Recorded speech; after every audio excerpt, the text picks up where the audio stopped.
I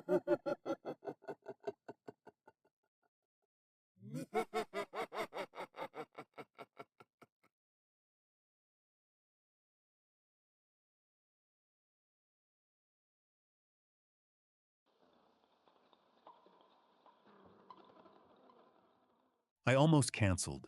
Standing in front of the bathroom mirror, I adjusted my collar for the 5th time, then ran a hand through my hair, debating whether or not to text some excuse and bail. Work emergency, car trouble, feeling sick. But then I caught my reflection. Eyes slightly sunken, jaw too tight. I looked like a guy who'd spent the past year avoiding himself. Maybe it was time to stop. I grabbed my keys before I could talk myself out of it. The bar was one of those upscale places that tried to feel effortless. Low lighting, overpriced cocktails, music just loud enough to force people to lean in close. The kind of place I used to go with Lila. I told myself I wouldn't think about her tonight. But as I scanned the room for my date, I saw her anyway. Flashes of her in the corner booth we used to claim. Her laugh too loud after 2 drinks. The way she'd lean into me like I was the only thing keeping her upright. Then I saw her crying in the hallway of my apartment, her voice cracking as she asked me why. And then, the last thing I ever heard about her, a whisper at work, a conversation half overheard, an overdose, pills and liquor. They found her in her apartment. I shut the memory down. Not tonight. As I made my way to the back, a missing persons flyer caught my eye, taped to the wall near the bathrooms. A guy, mid-30s, sharp suit in the photo, vanished 2 weeks ago. Something about it made my skin crawl. People didn't just disappear. I spotted my date near the back. A woman with sharp eyes and an easy smile. Leah. "You must be Evan," she said, as I slid into the seat across from her. Her voice was smooth, like whiskey over ice. "Guilty," I said, forcing a chuckle. "Hope I'm not late." "Right on time," she said, tilting her head. "He always was." I blinked. "What?" Before she could answer, a voice interrupted. "Glad you made it." The bartender stood beside our table, a lopsided grin on his face. Not a generic bartender's smile, too personal. Like he knew something I didn't. A jagged scar cut through his left eyebrow, making one eye sit slightly lower than the other. He drummed his fingers against the tray he carried, a rapid, impatient rhythm. I hadn't even ordered yet, but he placed a glass in front of me. "First round's on the house," he said, sliding Leah's drink toward her too. "It's a special night after all." Leah raised an eyebrow at me. "Lucky guy." I hesitated. Something about the way he looked at me, like he was waiting for a reaction, set my nerves on edge. "Thanks," I said carefully, lifting the glass. The bartender's grin didn't waver. He turned away, but not before exchanging a glance with Leah. Not a casual one. Something passed between them, unspoken. We talked. For a while, it felt like a real date. She asked about my job, IT, which I admitted wasn't thrilling, but it paid well enough for a few indulgences. I found out she worked in publishing, helping new authors get their first books out into the world. She told me about the worst manuscript she ever had to edit. I told her about the time I accidentally took down an entire server at work and tried to blame it on a software update. We laughed. It was easy, comfortable, almost too comfortable. Then came the first red flag. "So you really never tried paddleboarding again?" I frowned. Wait. How did you know about that?" Leah's smile didn't waver. "Oh, just a guess." "A guess." Sure. The bartender stopped by again, wiping his hands on a rag, his gaze settling on me like he was reading a menu. Everything good over here? Leah nodded. Perfect. He patted my shoulder. Too familiar. I stiffened under his grip. Yeah, Evan's been great company. That was the first time I noticed it. How he said my name. Like someone who had said it before. My stomach tightened. Hey, have we met before? The bartender's grin widened. Oh, we have a lot of mutual friends. I looked at Leah. Her gaze was steady, unblinking. Then she leaned in. She waited for your call for 3 days before she did it. A sharp, cold sensation stabbed through my chest. Lila, pills, and liquor. Alone in her apartment. My throat went dry. What did she do? Leah's fingers traced the rim of her glass. You don't know? I did. Somewhere deep inside, I already knew. Lila never got over it. She tilted her head slightly, studying me. She was my sister, Evan. The room around me shifted, the edges blurred, sounds stretched like they were playing underwater. The music throbbed against my skull, too loud, too deep. My breath hitched. What? My own voice sounded far away. I tried to push up from the table, but my legs didn't cooperate. The bartender was back, standing too close. Leah reached across the table, her fingers brushing mine. I wanted to believe you'd do the right thing, she murmured. That you'd listen. That you'd try to make it right. I tried to speak, but my tongue felt thick. The bar lights pulsed. My stomach churned. Drugged. I'd been drugged. A strong grip wrapped around my arm, hoisting me to my feet. My vision swam. The bartender's scarred face blurred in and out of focus. Come on, Evan, he said, voice amused. Let's take a walk. I barely felt myself being dragged outside. The cold night air slapped me, but it did nothing to clear my head. My heels scraped against pavement. I heard a car door open. I was going in the trunk. Panic clawed its way through the drug haze. I fumbled for my pocket, for my phone. Emergency button. A loud ping echoed as my phone hit the ground. The bartender cursed. The sound of a door opening, another voice. Someone walking out of the bar. What the hell?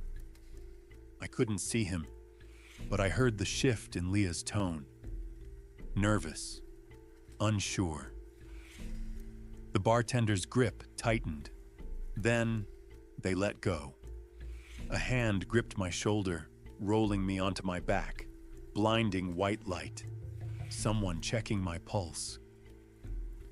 Lucky someone saw you, a voice said. Another hour and... A pause. Then lower, almost to himself. Jesus, second guy this month.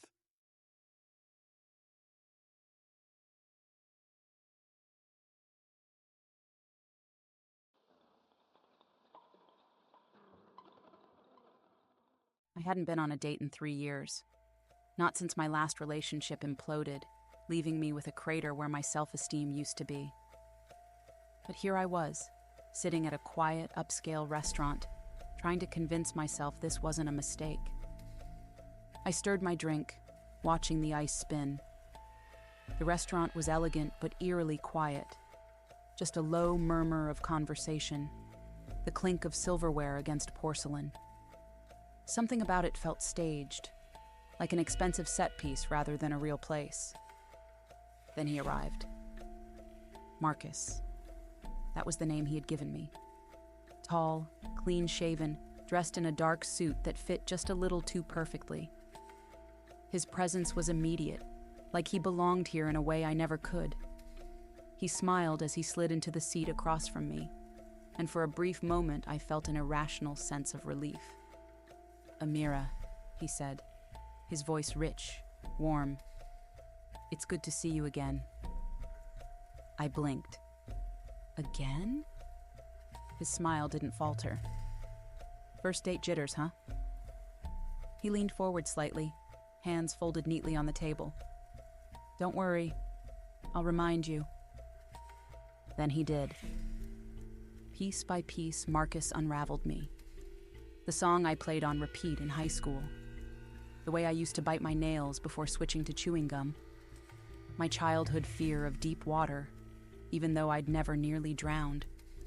And then, "How did it feel, getting to try again?" Marcus asked, swirling his wine glass. "That night in the parking lot?"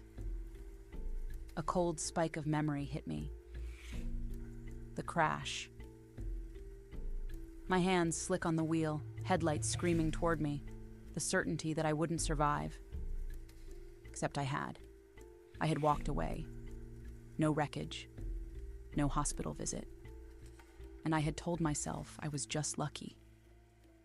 That it had been a bad dream. My breath came shallow. That wasn't real. Marcus tilted his head, amused. "Oh, Amira, it was, and you paid dearly to change it." The ice in my drink cracked.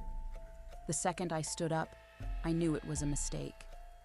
The room tilted, not like dizziness, but like reality itself had shifted half an inch to the left. The soft hum of conversation faded. I turned my head and the other diners weren't eating. They weren't talking. They were staring.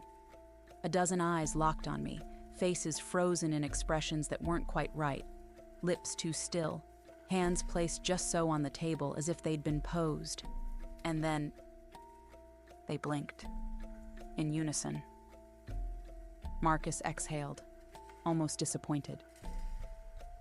"You always try to run."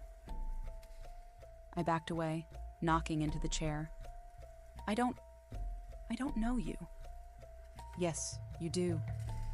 His voice remained calm, patient. "We made a deal, Amira. Long ago. You just keep forgetting." A deal.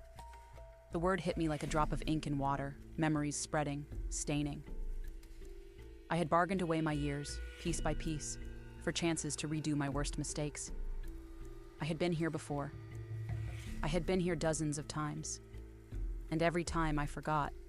Every time I tried to leave. But there was no leaving. That wasn't part of the bargain. I reached for my bag, my coat, something, anything to anchor me. But my hands weren't moving. My breath caught. My fingers tingled, then numbed. My tongue tasted like burnt sugar and something metallic, like licking the edge of a knife. Marcus sighed. "It's starting." I stared at him. "What is?" His smile didn't change, but his eyes were sad. "The part where you become like them." It wasn't pain exactly. More like dissolution. My reflection in the silverware blurred. My skin felt distant, like a coat I no longer needed. The air smelled thick. Candles, wine, something deeper, muskier. My heartbeat slowed, matching the hush of the restaurant. Marcus reached across the table, taking my hand in his. His grip was warm. Familiar. "I know it's frightening," he murmured. It was for me, too, the first time. The first... My voice caught. "You?" He nodded. "I was once where you are now. A guest, a runner. But the deal is never just one-sided." I turned, forcing my limbs to obey, looking at the other diners. Their stillness wasn't just stillness. It was patience. Understanding. They weren't victims, they were predecessors, and I was joining them. For one last, desperate moment, I fought. I clawed at the sinking feeling, tried to will my body back into motion. A scream clawed its way up my throat but never emerged. My vision darkened at the edges. And then, power. A pulse, deep in my bones. A sense of knowing. I saw the strings now, the framework, the rules. Marcus let go of my hand, and for the first time, I saw the exhaustion in his eyes. Relief. "It's your turn now," he said simply. And I understood. The cycle had to continue. And now, I was the one keeping it moving. The new arrival was early. He fidgeted with his watch, eyes flicking over the restaurant like something felt off, but he couldn't name it. Unlike the others, he carried a leather notebook, its pages worn and covered in frantic notes. I watched him from my table, hands resting neatly in my lap. He didn't recognize me. Not yet. But I knew him. Then the doors opened again. A woman walked in, gliding toward his table. Her presence was immediate, her smile warm and knowing. I tilted my head. She wasn't Marcus. Marcus was gone. Whether it was a promotion or a release, I wasn't sure. Now it was my turn. Beyond the windows, another restaurant flickered into existence. And another. And another.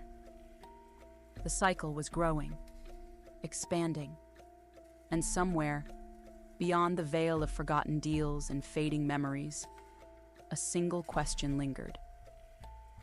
What happens if someone truly escapes? No one ever had.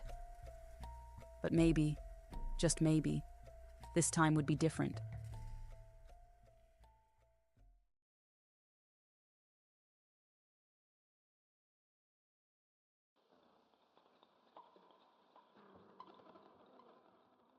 I showed up 10 minutes early, hoping to get a drink first and shake off the nerves. The bar was exactly what you'd expect. Warm lighting, low chatter, a modern but cozy aesthetic. A good place for a date, a safe place. I hadn't been on a date in almost a year. Not since Matthew. He wasn't a bad guy. Not exactly, but by the end, I felt more like an obligation than a partner. I told myself I'd taken a break to focus on work. On myself. But the truth was, I hated the awkwardness of meeting new people, of trying to decode their intentions. Still, my best friend Sarah had insisted. "Just go for one drink," she'd said. "Worst case, you get a story out of it." I scrolled through my phone while I waited, resisting the urge to text her for an excuse to bail. Instead, I opened Eric's profile again. His pictures were decent, polished but not overly curated. A mix of casual shots, a suit and tie photo, one with a dog that probably wasn't his. His messages had been clever, playful but not pushy. He seemed normal. The bartender set a gin and tonic in front of me, and I wrapped my fingers around the cool glass. Around me, groups of friends leaned into their conversations, couples huddled in booths, the air thick with the scent of citrus and something faintly floral. I exhaled, letting the normalcy of it settle me. Then the door opened and I glanced up, and there he was. He looked mostly like his pictures, but something was slightly off. His face was a little thinner, his smile just a bit too controlled, like it had been practiced. But I told myself not to overanalyze. He spotted me, and his smile widened. "You must be..." He said my name, pausing just a beat too long, as if savoring it. I forced a smile. "Yeah, Eric, right?" He slid onto the stool beside me with an easy confidence. Guilty as charged. We ordered drinks, made small talk. He was polite, charming even, but something about him felt studied, like he had a script he was following. "So, you've been on the app long?" I asked, trying to keep it casual. He swirled his drink, watching the liquid move in slow circles. A while. That was an odd answer. I let out a nervous chuckle. Yeah, online dating's weird. Some real horror stories out there. His lips twitched. Oh yeah? Like what? I hesitated. You know, the usual. Creeps. People who aren't who they say they are. His smile widened, but his eyes didn't match. Yeah. Some people lie about who they are. Some are just good at pretending. I swallowed. He was looking at me in a way I couldn't quite place, like I was an equation he was solving. So, I said, changing the subject, what do you do for work? A little of this, a little of that, consulting mostly. Consulting in people. I laughed awkwardly. People? I study behavior, what makes people tick, how they react in certain situations. A beat of silence stretched between us. Like psychology? I asked. Something like that. Something about the way he said it made my stomach twist.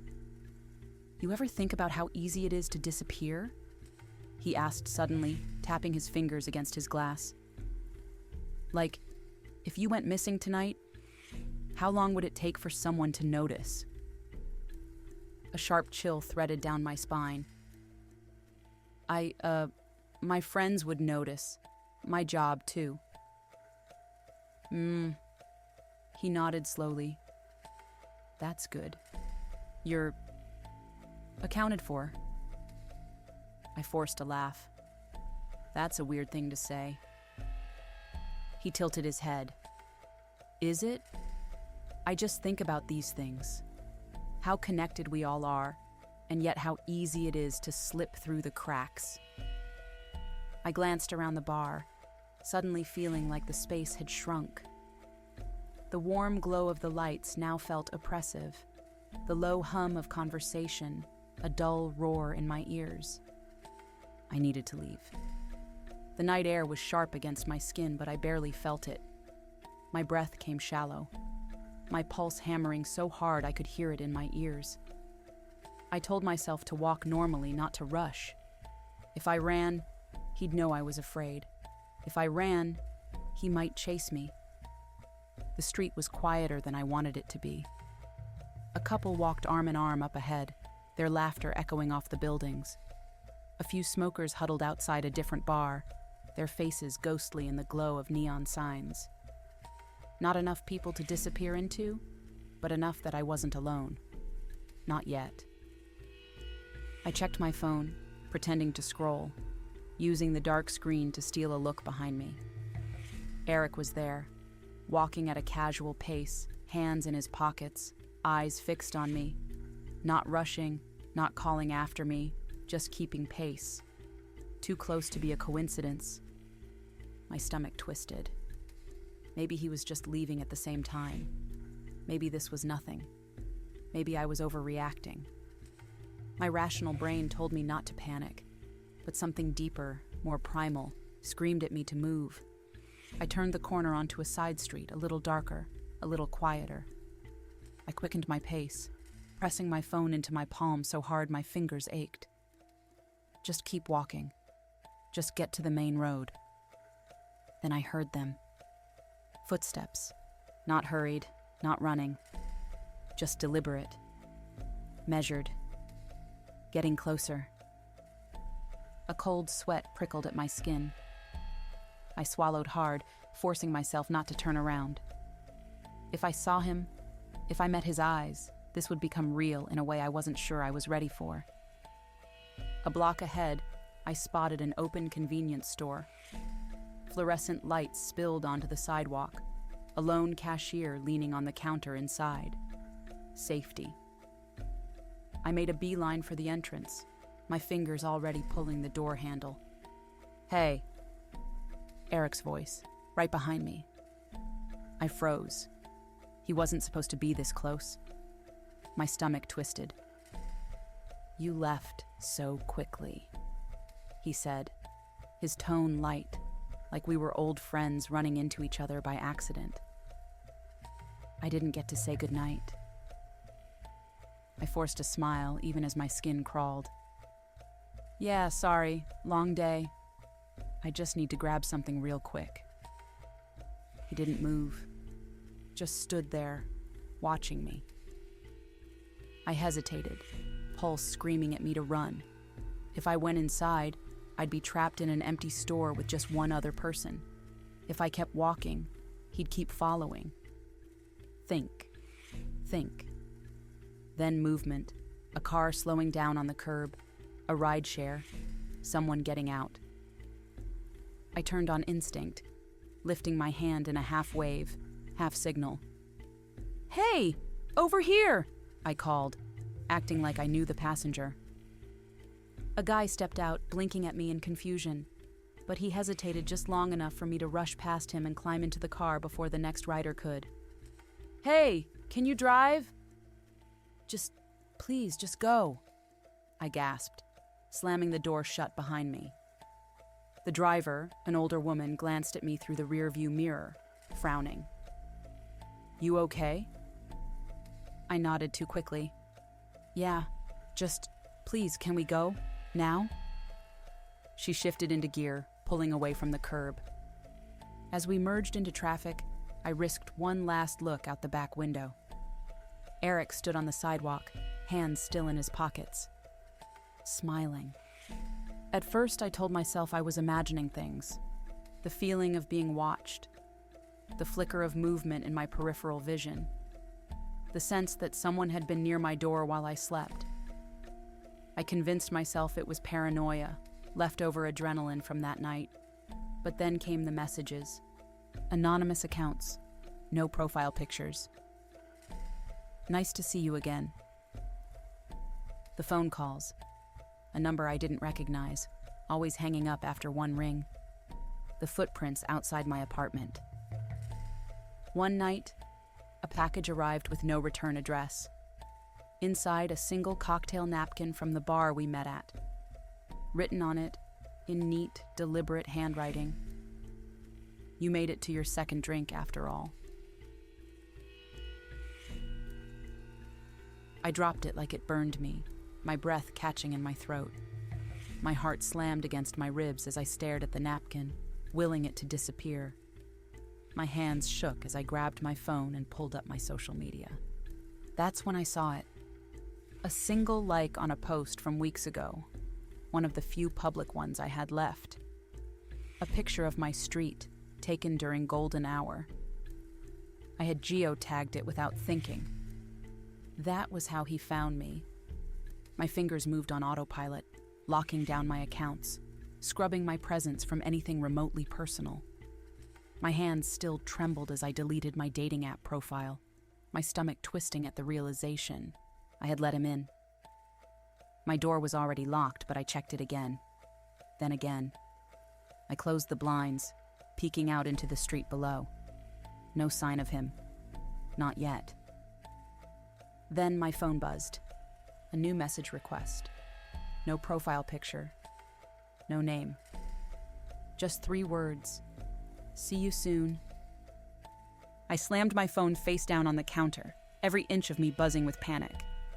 My mind raced through options. Call the police? Move? Change my name?